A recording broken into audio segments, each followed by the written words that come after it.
l'arbre de Noël.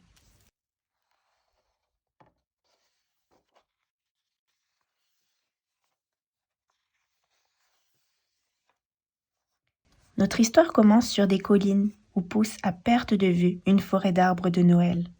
C'est là qu'un jour un petit sapin fut planté, mais planté si négligemment que lorsque le vent souffla fort, il tomba sur son voisin et n'eut pas la chance de grandir.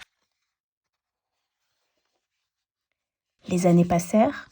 Un jour de décembre, des bûcherons vinrent chercher des arbres pour le marché de Noël. Le petit sapin, tout rabougri et emmêlé à son voisin, fut chargé à l'arrière d'un camion et conduit jusqu'à la ville. « Ouï, ouï, ouï » gémit-il, tout écrabouillé sous la pile de sapins.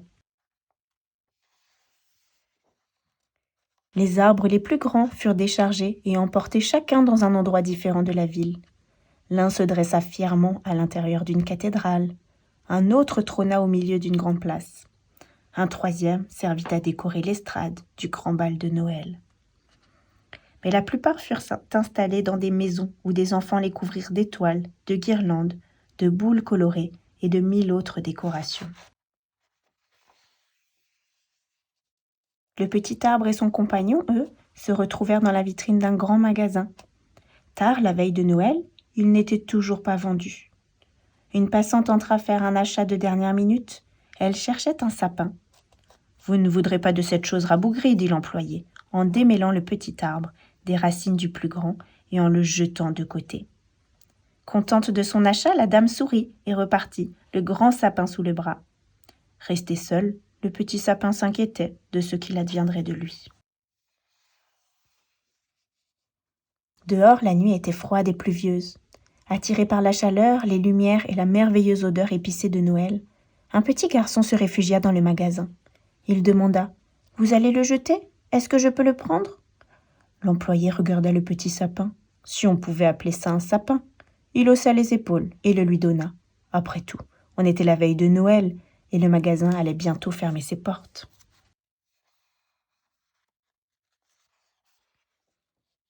L'enfant ressortit dans la triste soirée.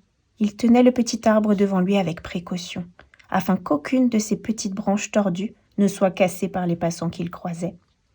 Et il commença sa longue marche vers la rivière. En chemin, il trouva un carton et l'emporta. Quand il atteignit la rivière, l'eau était basse. En bas des marches apparaissait une petite plage de galets. Le garçon creusa la vase, remplit de terre le carton et y planta le petit sapin. Non loin de là, sous le pont du chemin de fer, le petit garçon avait un autre carton, suffisamment grand pour y dormir. Il posa l'arbre devant lui. « Quelle pauvre chose je suis !» pensa le petit sapin. Mais le garçon semblait content, et le petit sapin s'en réjouit. « Maintenant, j'appartiens à quelqu'un, » se dit-il. Et cela commença à ressembler à Noël. Un passant lança une pièce entre les genoux de l'enfant, de quoi s'acheter à dîner. Au lieu de cela, l'enfant se dirigea vers le kiosque à journaux et demanda des bougies et une boîte d'allumettes. Il fixa les bougies aux branches du petit sapin. Bientôt, d'autres personnes qui rentraient passer la nuit dans leur carton se rassemblèrent autour du petit garçon et de son arbre. Un vieux musicien des rues s'assit avec son accordéon, entonnant les premières notes d'un chant de Noël qui se mêlèrent au brouhaha des trains. Tout le monde se mit à chanter en chœur. L'attroupement prit de l'ampleur. Les gens s'arrêtaient sur leur chemin, oubliant le temps d'une chanson qu'ils étaient pressés de rentrer chez eux. Un policier tenta de les faire circuler, sans succès. La foule s'était mise à chanter et les voitures s'immobilisèrent. Les bougies continuaient de briller, le vieil homme de jouer et les gens de chanter.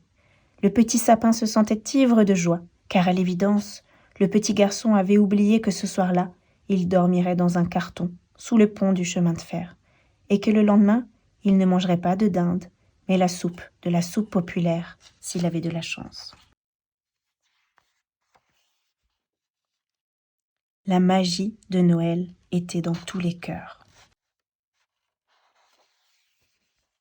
Quelques jours plus tard, le petit garçon reprit la route. En jetant un dernier regard à son sapin, il dit avec tristesse « Tu es plus mort que vivant ». Et l'arbre, se sentant tout sec et tout cassant, fut bien obligé de lui donner raison.